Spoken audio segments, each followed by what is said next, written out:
யோபு அதிகாரம் 14. ஸ்திரீயினிடத்தில் பிறந்த மனுஷன் வாழ்நாள் குறுகினவனும் சஞ்சலம் நிறைந்தவனுமாயிருக்கிறான். அவன் பூவைப் போல பூத்து அறுப்புண்கிறான், நிழலைப் போல நிலை நிற்காமல் ஓடிப்போகிறான். ஆகிலும் இப்படிப்பட்டவன் மேல் நீர் உம்முடைய கண்களை திறந்து வைத்து உம்முடைய நியாயத்துக்கு என்னை கொண்டு போவீரோ? அசுத்தமானதிலிருந்து சுத்தமானதை பிறப்பிக்கத்தக்கவன் உண்டோ? ஒருவனும் இல்லை. அவனுடைய நாட்கள் இம்மாத்திரம் என்று குறிக்கப்பட்டிருக்கையால் அவனுடைய மாதங்களின் தொகை உம்மிடத்தில் இருக்கிறது. அவன் கடந்து போகக்கூடாத எல்லையை அவனுக்கு ஏற்படுத்தினீர். அவன் ஒரு கூலிக்காரனைப் போல் தன் நாளின் வேலையாயிற்று என்று ரம்மியப்படுமட்டும் அவன் ஓய்ந்திருக்கும்படி உமது பார்வையை அவனை விட்டு விலக்கும். ஒரு மரத்தை குறித்தாவது நம்பிக்கையுண்டு. அது வெட்டி போடப்பட்டாலும் திரும்ப தழைக்கும், அதன் இளங்கிளைகள் துளிர்க்கும். அதன் வேர் தரையிலே பழையதாகி அதன் அடிக்கட்டை மண்ணிலே செத்தாலும் தண்ணீரின் வாசனையினால் அது துளிர்த்து இளமரம் போல கிளைவிடும். மனுஷனோவென்றால் செத்த பின் ஒழிந்து போகிறான்.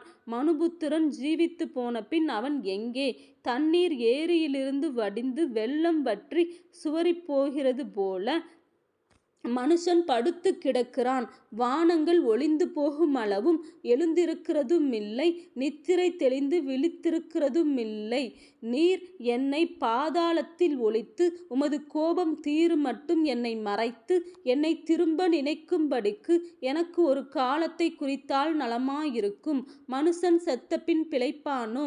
எனக்கு மாறுதல் எப்போது வரும் என்று உனக்கு குறிக்கப்பட்ட போராட்டத்தின் நாளெல்லாம் நான் காத்திருக்கிறேன். என்னை கூப்பிடும், அப்பொழுது நான் உமக்கு உத்தரவு சொல்லுவேன். உமது கைகளின் கிரியையின் மேல் விருப்பம் வைப்பீராக. இப்பொழுது என் நடைகளை எண்ணுகிறீர். என் பாவத்தின் மேலல்லவோ கவனமாயிருக்கிறீர். என் மீறுதல் ஒரு கட்டாக கட்டப்பட்டு முத்திரையோ போடப்பட்டிருக்கிறது. என் அக்கிரமத்தை ஒருமிக்க சேர்த்தீர். மலை முதலாய் விழுந்து கரைந்து போம், கன்மலை தன் இடத்தை விட்டு பேர்ந்து போம். தண்ணீர் கற்களை குடையும், ஜலப்பிரவாகம் பூமியின் தூளில் முளைத்ததை மூடும். அப்படியே மனுஷன் கொண்டிருக்கும் நம்பிக்கையை அழிக்கிறீர். நீர் என்றைக்கும் அவனை பலனாய் நெருக்குகிறதினால் அவன் போய் விடுகிறான்.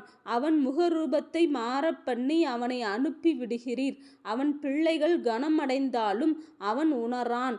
அவர்கள் சிறுமைப்பட்டாலும் அவர்களை கவனியான். அவன் மாம்சம் அவனிலிருக்கும் அளவும் அதற்கு நோவிருக்கும். அவன் ஆத்துமா அவனுக்குள்ளிருக்கும் மட்டும் அதற்கு துக்கம் உண்டு என்றான்.